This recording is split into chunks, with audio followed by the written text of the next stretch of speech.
देश के 5 राज्यों में 2022 में विधानसभा चुनाव होने हैं। उत्तर प्रदेश, गोवा, मणिपुर, पंजाब और उत्तराखंड में तैयारी शुरू हो चुकी है। ऐसे में चुनाव की तारीख के ऐलान से पहले ही चुनाव आयोग की जिम्मेदारी बढ़ जाती है। साथ ही उसके पास कई शक्तियां आ जाती हैं, जिसके जरिए वह राजनीतिक पार्टियों से लेकर प्रशासन तक पर नजर बनाए रखता है। आज की वीडियो में जानेंगे क्या है आचार संहिता, किन कामों पर होती है पाबंदी और आचार संहिता तोड़ने पर क्या होती है कार्रवाई। किसी भी चुनाव को निष्पक्ष और स्वतंत्र रूप से पूरा करने के लिए चुनाव आयोग ने कुछ नियम शर्तें तय की हैं। इन्हीं नियमों को आचार संहिता कहते हैं। चुनाव की तारीखें घोषित होने के साथ आचार संहिता लागू हो जाती है, जो चुनाव परिणाम घोषित होने तक लागू रहती है। चुनाव में हिस्सा लेने वाले राजनीतिक दल, सरकार और प्रशासन समेत सभी आधिकारिक महकमों से जुड़े सभी लोगों को इन नियमों का पालन करने की जिम्मेदारी होती है। चुनाव की तारीख का ऐलान भले ही अभी न हुआ हो, लेकिन उससे पहले भी कई ऐसे नियम और आयोग की जिम्मेदारी होती है जिस पर चुनाव आयोग की नजर रहती है। जैसे किसी भी राज्य में चुनाव की तारीख ऐलान से पहले यदि कोई अधिकारी किसी एक ही जिले में बीते 4 वर्ष से तैनात है या 31 दिसंबर 2021 से पहले उसकी पोस्टिंग को 3 वर्ष पूरे हो रहे हैं, तो उसे उस जिले से उसका ट्रांसफर करना होगा।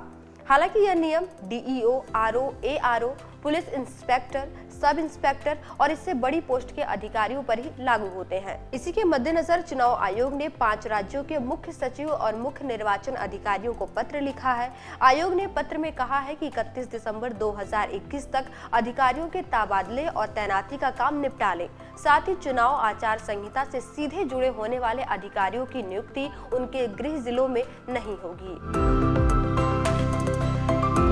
आचार संहिता लगने के बाद किन कामों पर रोक होगी, इसे लेकर निर्वाचन आयोग ने एक गाइडलाइन बनाई है। उनमें से कुछ जैसे आचार संहिता लागू होने के बाद केंद्र या राज्य सरकार कोई भी नई योजना और नई घोषणाएं नहीं कर सकते।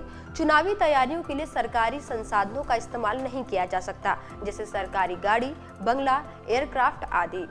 आचार संहिता लागू होते ही दीवारों पर लिखे गए सभी तरह के पार्टी संबंधी नारे व प्रचार सामग्री हटा दी जाती है। होर्डिंग, बैनर व पोस्टर भी हटा दिए जाते हैं। राजनीतिक दलों को रैली, जुलूस या फिर मीटिंग के लिए परमिशन लेनी होती है। धार्मिक स्थलों का इस्तेमाल चुनाव के दौरान नहीं किया जाएगा। मतदाताओं को किसी भी तरह से रिश्वत नहीं दी जा सकती। रिश्वत के बल पर वोट हासिल नहीं किए जा सकते। किसी भी प्रत्याशी या पार्टी पर निजी हमले नहीं किए जा सकते। मतदान केंद्रों पर वोटरों को लाने के लिए गाड़ी मुहैया नहीं करवा सकते। मतदान के दिन और इसके 24 घंटे पहले किसी को शराब वितरित नहीं की जाए। आचार संहिता लागू होते ही सरकारी कर्मचारी चुनाव प्रक्रिया पूरी होने तक निर्वाचन आयोग के कर्मचारी बन जाते हैं।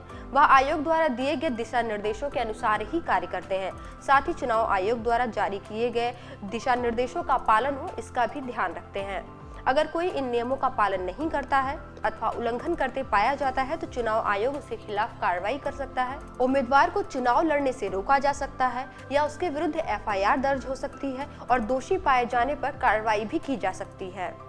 आज की वीडियो में इतना ही। देखते रहिए PBNS।